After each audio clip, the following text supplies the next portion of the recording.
Halo kepada penonton, untuk para penonton dan juga Bapak dosen kami yang bernama Bapak Atsmat Ridwan, SET, MSI, dan juga perkenalkan nama saya adalah Jen Domingo Farmalias Ginting Suka, dengan NIM saya adalah tertera di sini adalah 253303611266, dan juga saya dipertemani oleh teman saya untuk presentasi makalah ini dengan silakan Abang. Kenalkan, nama saya Marvin Andika Tandan dengan NIM 253303611255. Dari kali ini kami akan menjelaskan presentasi di makalah kami adalah sistem informasi Doorsemer, di mana proyek UAS ini adalah joint project dari antara Bapak Riko, dosen selaku basis data, dan juga Bapak Chris untuk selaku dosen pemrograman visual, dan Pak Atsmat sebagai dosen dari mata kuliah rekayasa perangkat lunak. Di sini kami akan menjelaskan kepada di bab satu kami pendahuluan. Untuk latar belakang sistem ini, perkembangan teknologi informasi saat ini menuntut setiap ilmu bisnis ataupun lini bisnis untuk beralih ke sistem konvensional menuju sistem yang terkomputasi. Dalam hal inilah digitalisasi. eh, Dalam kompleksitas pengolahan data internal, proses pencatatan data yang masih mengandalkan media kertas ataupun buku manual memiliki risiko tinggi, seperti hilangnya lembar presisi karyawan, ketidakakuratan, perhitungan upah harian akibat human error, serta sulitnya memantau fluktuasi stok bahan habis pakai seperti sabun cuci dan cairan pengkilat secara real time. Untuk mengatasi berbagai kendala operasional tersebut, dikembangkanlah sebuah solusi yang kami buat inilah sistem informasi Doorsemer, di mana berbasis program visual, sistem ini dirancang untuk mengintegrasikan seluruh lini aktivitas secara terpusat melalui pemanfaatan database. Aplikasi ini mampu mengelola pembagian divisi kerja karyawan juga, seperti kasir, untuk pekerja kasarnya adalah pencuci dan pengering, beserta tarif upah standarnya tanpa perlu menghitung manual kembali, dan juga untuk pembelian hari stoknya karena sudah terintegrasi secara digital. Rumusan masalah tersebut tadi setelah dari pendahuluannya, bagaimana merancangkan pengelolaan data masternya untuk bagian saling terintegrasi. Nomor dua, bagaimana make sistem dan mengotomatasi pencatatan presensi, kehadiran dan kalkulasi tool gaji tadi. Bagaimana alur pencatatan transaksi, pelayanan jasa cuci dan transaksi restock barang. Bagaimana menyajikan rekapitulasi data operasional dalam bentuk form laporan yang dinsip guna seperti kita sebagai admin ataupun mungkin eh, kepala manajer ataupun pemilik usaha untuk melihat berapa sih total harga untuk saat ini ataupun berapa sih total pendapatan bulan ini dan juga pemakaiannya. Tujuan sistemnya adalah menghasilkan aplikasi program visual yang dapat mendokumentasikan seperti yang saya bilang tadi agar mudah dibaca, mempermudah proses pengawasan juga. Ya, balik lagi kepada owner dapat melihat memantau langsung secara real time bagaimana kondisi pada lapangannya. Menyediakan modul transaksi harian di mana admin ataupun kasir tidak akan susah sulit ataupun repot untuk memasukkan secara manual kembali, hanya tinggal memasukkan dan menginput beberapa angka saja. Menyajikan visualisasi data historis operasional melalui form laporan khusus ini di mana kita akan bisa menghasil hasil tampilan langsung tanpa ribet-ribet lagi mencari-cari kepada ya setiap halaman berikut-berikutnya. Untuk gambaran umumnya kita akan membuat user friendly di mana GUI-nya mungkin agak menarik walaupun ya tidak semenarik browser ataupun lainnya. Eh, Kita akan memiliki 4 bagian utamanya modul data master, di mana pada modul ini adalah fondasinya dan di dalamnya akan ada form karyawan dan divisi untuk menyimpan data identitas dan pengelompokan penugasan kerja. Untuk form peralatan di mana mendata aset peralatan operasional tempat usaha seperti mesin hidrolik, alat semprot, kain kenebo ya seperti dan lain-lainnya kepada penggunaan sehari-hari pada Dorsmir. Untuk form jasa dan stok ini di mana untuk mengatur daftar jenis layanan yang ditawarkan beserta harga jual retail produk pendukungnya. Ini di mana kita bisa untuk menjual sekaligus jasa dan juga barang. Untuk modul transaksi hariannya ini masuk inputannya seperti inputan bagian dalam penghitungan manual dari web atau aplikasi tersebut nantinya kemudian demikian karena ini masih project beta ataupun ya masih tester-tester ringan di antara user hanya IT saja. Untuk modul laporan ini kita akan menjadi penyaji informasi akhir output. Itulah di mana nanti tadi seperti kita lihat di pada halaman ini untuk menyajikan visualisasi form laporan khusus untuk mendukung evaluasi usaha. Modul ini bertindak sebagai penyaji informasi output tadi seperti saya jelaskan, menyediakan form laporan ringkas seperti laporan data karyawan, gaji, apa segala macam. Setiap form laporan langsung menampilkan visualisasi seluruh rekapitulasi data pada komponen data grid view yang akan nanti kita itu seperti tampilan hasil akhir lagi laporan. Untuk modul keluar di sini kita akan bisa langsung keluar bila kita ingin tidak melakukan atau penginputan atau pengubahan apapun pada formnya nantinya. Kita akan langsung lompat ke bagian diagram. Di sini kita akan memiliki 5 diagram. Untuk yang pertama adalah use case diagram. Untuk use case diagram digunakan menggambarkan interaksi antara aktor pengguna dan fungsionalitas pada penemuan yang disediakan oleh sistem informasi Doorsemer. Berdasarkan gambar use case di atas, terdapat satu aktor utama yaitu admin atau kasir yang memiliki hak akses penuh terhadap seluruh sistem, di mana dia yang akan menginput, mengatur, mengubah. Tetapi tidak juga demikian hanya admin saja ataupun kasir saja, bisa juga jadi owner karena itu admin. Untuk menu case utama ini langsung ditarik kepada suatu strip aplikasi, yaitu mengelola data master untuk mencakup case-nya juga seperti apa yang terjadi di belakangnya, mengelola transaksi harian, melihat laporan, keluar pada sistem langsung kalau tidak ada input pada hari itu. Analis keterkaitan. Use case diagram ini dirancang selaras dengan analis kebutuhan fungsional yang telah diuraikan pada bab-bab sebelumnya, itu bab satu pendahuluan tadi. Setiap use case diagram ini mempresentasikan satu jendela form utuh yang ada pada aplikasi nyata. Keterkaitan diagram ini memastikan bahwa batasan sistem ataupun sistem berdiri ini mencakup seluruh modul operasional Doorsemir, di mana fungsionalitas master dan transaksi menjadi input utama yang nantinya akan menghasilkan output data pada modul laporan yang di mana nanti kita mudah saya lihat tadi terakhirnya. Untuk activity diagram akan dijelaskan sekaligus dengan gambaran akhir dari bagaimana program itu bekerja dan bagaimana tampilan itu bekerja yang akan dijelaskan oleh saudara Marvin nantinya. Untuk sequence diagram. Sequence diagram berfokus pada dimensi waktu dan urutan pengiriman pemesanan message antara objek seperti user, interface, form, kontrol logika, dan database saat sebuah skenario proses bisnis dijalankan. Seperti yang kita tahu tadi, di sini hanya akan ada admin ataupun kasir, dan mungkin admin akan langsung memasukkan ke dalam input data karyawan dan input dari data karyawan dari divisi dan akan dimasukkan kepada karyawan ataupun divisi. Setelah dari sana dia akan langsung memasukkan tampilan data karyawan baru, dan pada saat setelah ini menyelesaikan pekerjaan yang data inputan tadi, dia akan input kepada presensi juga bila apakah karyawan itu masuk tidak, dan setelah itu dia akan memasukkan kepada hadir ataupun absennya. Kemungkinan dikonfirmasi dan rekaman halaman presensi akan terlangsung terupdate setelah di-refresh dan langsung akan diinput detail jasa sucinya bahwa pada saat itu apakah ada terjadi transaksi atau tidak. Eh, dan input cuci selesai karyawannya juga, dia akan karyawan ini pun juga langsung dimasukkan siapa yang mencuci pada saat itu, dan setelah di trigger ataupun dipotong semua stok bahannya karena dari database langsung nembak ke database juga ya kan. Rekap jumlah cucian diperbarui, dan itulah pekerjaan admin pada satu hari, pada satu transaksi ataupun pada satu hari itu, karena dia akan memasukkan dari nomor 3 untuk setiap kali transaksi, karena kan dari pagi dia akan langsung memasukkan dari nomor satu input. Seperti yang kita jelaskan tadi, itu semua sudah termasuk dari penjelasan tanya tadi, jadi tidak perlu lagi menjelaskan dari teks yang ada di bawah sini. Untuk analisis keterkaitannya, sequence seperti yang saya bilang tadi, itu karena database akan langsung menembak ke database lagi karena telah terjadi inputan dan reverse di setiap saat.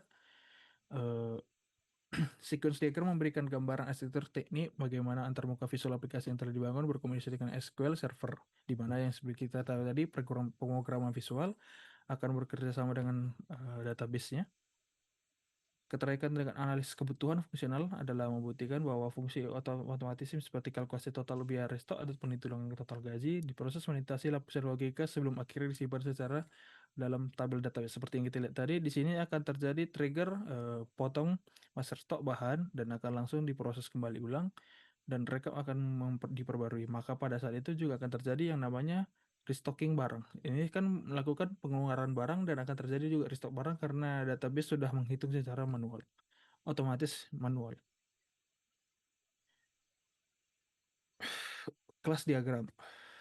Kelas diagram merupakan struktur statis dari setiap sistem dengan memperlihatkan kelas-kelas yang membentuk sistem atribut, metode, serta hubungan asosiasi antara kelas tersebut di dalam database. Penjelasan diagram. Berdasarkan kelas diagram di atas, terdapat kelas-kelas utama yang mencerminkan tampil entitas pada database sistem informasi, yaitu kelas karyawan, kelas divisi, kelas peralatan, kelas jasa, kelas stok, dan kelas transaksi stok. Hubungan antara kelas digambarkan melalui garis asosiasi, seperti relasi antara kelas karyawan dengan kelas divisi many to many, many to one, serta keterkaitan data barang terhadap transaksi stok ulang. Ini di mana semua sistem bekerja secara otomatis tanpa kita perlu ribet memasukkan secara manual kembali. Analisis keterikatan. Kelas diagram ini diturunkan langsung dari identifikasi identitas dan kebutuhan data pada bab 2. Ini karena kita tidak memasukinya, langsung kita skip saja. Atribut yang tertulis di dalam step merupakan reputasi kolom-kolom input pada form aplikasi nyata. Karena nanti dijelaskan oleh Abang Marvin, kita akan langsung saja terus-menerus. Eh, Seperti simpan, hapus merupakan logika di balik tombol kendali yang akan dijalankan oleh admin. Nanti yang akan didemonstrasikan oleh abang kita. Untuk flowchart sistemnya, flowchart sistem menggambarkan bagian alir algoritma pemrosesan program secara menyeluruh dengan simbol-simbol standar seperti terminal, proses, keputusan, dan perulangan. Dari sini kita akan melihat tampilan flowchartnya, di mana pada saat user membuka aplikasi, sistem menampilkan menu utama, master, transaksi, laporan, dan keluar. User akan memilih pada menu strip. Di sini user adalah admin ataupun mungkin nantinya adalah owner. Satu master. Apabila dia memilih klik master, di kan master akan menampilkan karyawan, divisi, peralatan, jasa, dan stok. User memilih form dan data input. User klik tombol aksi, simpan, ubah aksi, ataupun nanti dia ubah suatu data di dalamnya, ataupun mencarinya. Sistem akan memproses sesuai dengan kebutuhan dari apa yang diklik dari awal oleh admin ataupun owner ya. Setelah itu, sistem akan menampilkan submenu transaksi. Bila kita menekan transaksi, user akan memilih form transaksi. Semisal dia memilih preferensi atau jasa satu gaji, user akan menginput ataupun nambah ataupun menyimpan. Sistem akan memproses data tersebut langsung ke sistem ataupun ke database langsung.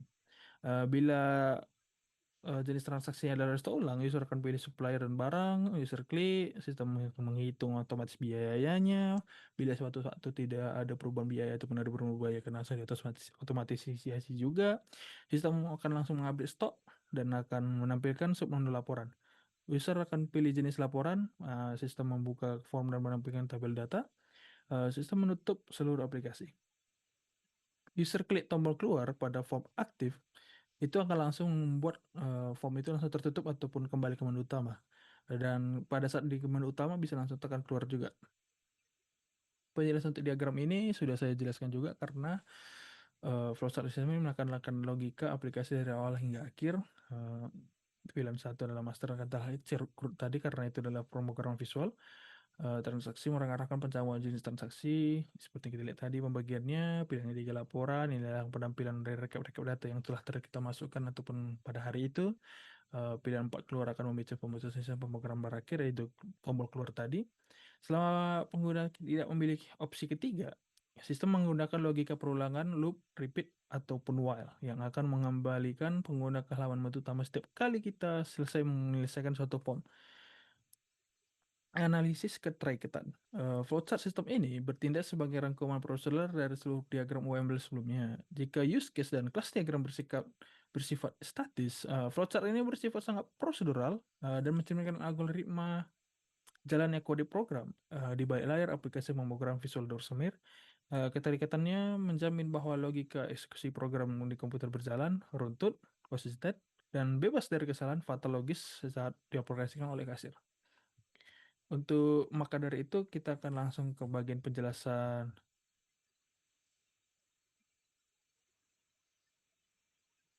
activity diagram yang akan dijelaskan oleh abang kita Marvin.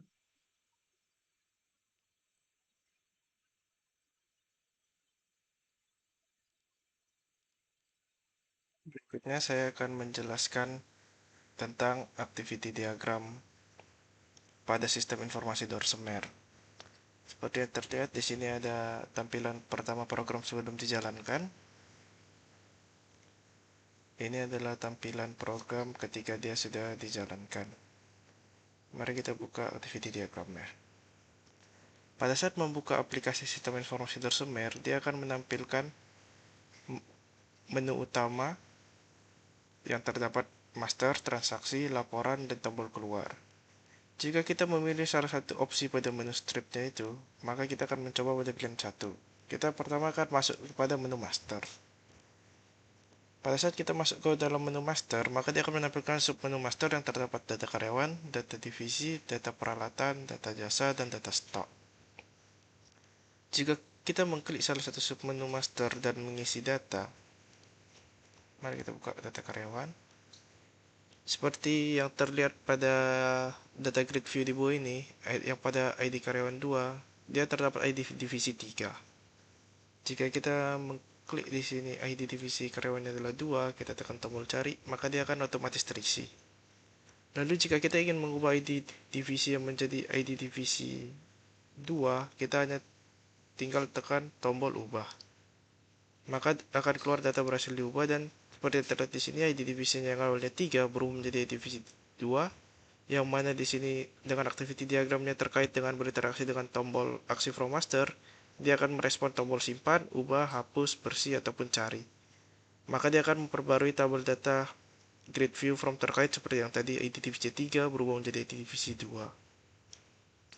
Seperti yang terlihat pada activity diagram di bawah ini, jika kita klik tombol keluar pada from yang aktif, maka dia akan kembali ke menu utama. Lalu kita akan mencoba pilihan kedua. Kita masuk ke dalam menu transaksi, maka dia akan menampilkan submenu presensi, detail jasa, restock barang, penjualan barang, dan gaji. Pada kasus A, kita memilih from presensi. Kita mengisi data transaksi terlebih dahulu, kita cari, maka dia akan otomatis terisi. Jika kita mengklik tombol hapus, maka dia akan menghapus data yang terdapat pada di bawah ini. Dia akan memproses data transaksi ke dalam database seperti yang tadi pada saat saya mencoba menghapus data, maka dia dalam data di grid view di bawah ini dia akan terhapus. Lalu kita klik tombol keluar pada form yang aktif ini, maka dia akan kembali ke menu utama seperti yang dijelaskan pada activity diagram di bawah ini. Berikutnya kita coba pada kasus B. Dia memilih tombol restock barang, pilih suppliernya, ini ada tombol supplier di combo boxnya. Kita isi jumlahnya, ini misalnya adalah 10, harga belinya adalah 20.000, maka kita akan klik tombol tambah, maka dia akan memasukkan data ke dalam data grid view di bawah ini, dan dia akan menghitung otomatis berapa subtotalnya semua seperti yang terdapat pada activity diagram. Seperti pada activity diagram, dia akan langsung muncul ke data grid view-nya, dia akan menyimpan transaksi dan menambah stoknya pada dalam database. Lalu kita klik tombol keluar pada form yang aktif, maka dia akan kembali pada form menu utama. Lalu pada pilihan ketiga, kita akan masuk kepada menu laporan. Pada saat kita menekan laporan, dia akan menampilkan submenu yang terdapat laporan karyawan, laporan divisi, laporan peralatan, laporan jasa, laporan stok, dan laporan transaksi. Pada saat kita klik submenu laporan yang ingin dilihat, maka dia akan menampilkan form laporan terkait. Pada sini contohnya kita akan membuka laporan karyawan. Maka di sini dia akan memunculkan data grid view yang terdapat data-data karyawan. Seperti pada activity diagram ini, dia akan menampilkan rekap data pada grid view. Lalu jika kita klik tombol keluar pada form yang aktif, dia akan memunculkan kita kembali form menu utamanya.